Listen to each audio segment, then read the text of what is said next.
Contohnya nyawa itu, apakah setelah ini sirkuit ini bekerja kemudian muncul nyawa, atau ada nyawa lalu kemudian ini bekerja?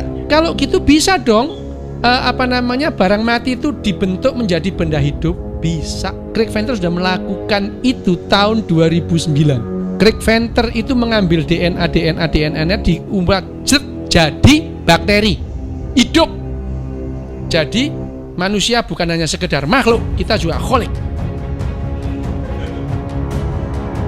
Ya, 3 tahun kemudian, tahun 2012, Craig Venter menyusun molekul demi molekul menjadi DNA dan menjadi bakteri artifisial pertama tahun 2012. Kalau orang sudah bisa membuat bakteri, orang buat orang, tinggal nunggu waktu. So, siapa menciptakan nyawa? Apa itu nyawa? Coba deh, pernah nggak kepikiran apa sih kehidupan itu sebenarnya? Dulu, ini pertanyaan buat para filsuf kan? Tapi, sekarang, sains tiba-tiba membawa pertanyaan ini ke level yang beda banget. Langsung masuk ke laboratorium. Nah, inilah yang mau kita bedah bareng-bareng. Jadi, pertanyaannya, emang bisa ya sains menciptakan kehidupan di lab? Dulu sih, ini cuma ada di film fiksi ilmiah. Tapi, tiba-tiba ada seorang ilmuwan, Craig Venter, sama timnya, mereka berhasil melakukan sesuatu yang, wah, dianggap mustahil. Mereka mengubah pertanyaan dari kalau bisa, jadi gimana caranya? Nah, disinilah letak serunya. Di satu sisi, kita punya fakta sains yang wow, keren banget. Tapi di sisi lain, ada pertanyaan filosofis yang dalam banget. Dan di antara keduanya, ada jurang yang lebar. Misi kita hari ini adalah, kita bakal coba bangun jembatan buat menyeberangi jurang itu. Oke, kita mulai dari faktanya dulu ya, sesimpel mungkin. Anggap aja ini titik A perjalanan kita. Jadi para ilmuwan ini, mereka pada dasarnya berhasil merakit software kehidupan, yaitu genom, dan kemudian menginstall atau membooting software itu di hardware biologi yang udah ada, yaitu sel. Nah, dari fakta teknis tadi, otak kita tuh seringnya langsung loncat jauh banget, ngelewatin semua detailnya, ke pertanyaan super besar ini, titik Z kita. Jadi, apa sih artinya hidup itu? Ini lompatan yang gede banget kan? Bener-bener kayak melompati jurang yang tadi kita bahas.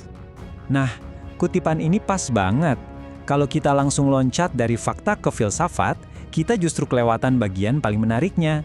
Jadi, tujuan kita sekarang adalah melakukan hal yang sering dilupakan orang. Kita akan bangun jembatan itu pelan-pelan, satu persatu batunya. Oke, yuk kita mulai bangun jembatannya. Tapi sebelum itu, fondasinya harus kuat dulu dong. Artinya, kita harus paham apa sih yang sebenarnya dilakukan para ilmuwan ini, bukan cuma baca judul beritanya aja. Pertama, kita samain persepsi dulu ya soal istilah kunci ini, genom sintetis. Coba bayangin deh, DNA itu kan kayak buku panduan lengkap buat membangun dan menjalankan sebuah makhluk hidup. Nah, genom sintetis itu salinan buku panduannya, tapi bukan hasil fotokopi dari sel, melainkan dibuat dari nol, huruf per huruf pakai bahan kimia di lab. Keren kan? Oke, jadi gini cara mereka melakukannya tahap demi tahap. 1, mereka ngeprint buku panduan genetik, alias DNA, dari satu jenis bakteri. 2, mereka ambil pabrik yang udah jalan, yaitu sel hidup dari bakteri jenis lain. 3, buku panduan asli dari si pabrik ini dikeluarin. 4, setelah pabriknya kosong, buku panduan sintetis yang baru tadi dimasukin. Dan ini bagian gilanya. Pabrik itu mulai baca buku baru tadi dan pelan-pelan berubah jadi bakteri jenis yang pertama. Luar biasa! Nah, disinilah kita harus hati-hati biar nggak salah paham. Banyak yang mikir, ini tuh kayak menciptakan kehidupan dari nol, kayak sulap gitu. Padahal, kenyataannya, ini lebih mirip transplantasi software. Cuma ganti sistem operasi di sel yang memang udah hidup. Jadi ini bukan bikin kehidupan dari benda mati ya. Dan perbedaan ini, wah penting banget buat jembatan filsafat yang mau kita bangun. Sip, fondasi sainsnya udah jelas ya. Sekarang, saatnya kita mulai membangun jembatan itu. Kita akan menyeberang ke wilayah filsafat. Disinilah fakta-fakta teknis yang barusan kita bahas bakal ketemu sama pertanyaan-pertanyaan super besar yang udah ada dari zaman dulu. Lucunya, penemuan Venter ini sengaja atau enggak justru mendarat tepat di tengah-tengah perdebatan filsafat klasik. Di satu kubu ada yang namanya vitalisme, percaya kalau hidup itu butuh percikan magis, sesuatu yang non-fisik. Di kubu lain ada mekanisme, yang bilang kalau hidup itu ya cuma mesin kimia yang super kompleks saja. Nggak ada sihir-sihiran. Nah, ini batu pijakan pertama di jembatan kita. Coba pikirin deh, Kalau buku panduan kehidupan itu bisa ditulis sama manusia, dirakit dari bahan kimia mati di lab, terus di mana dong letak percikan magis yang misterius itu?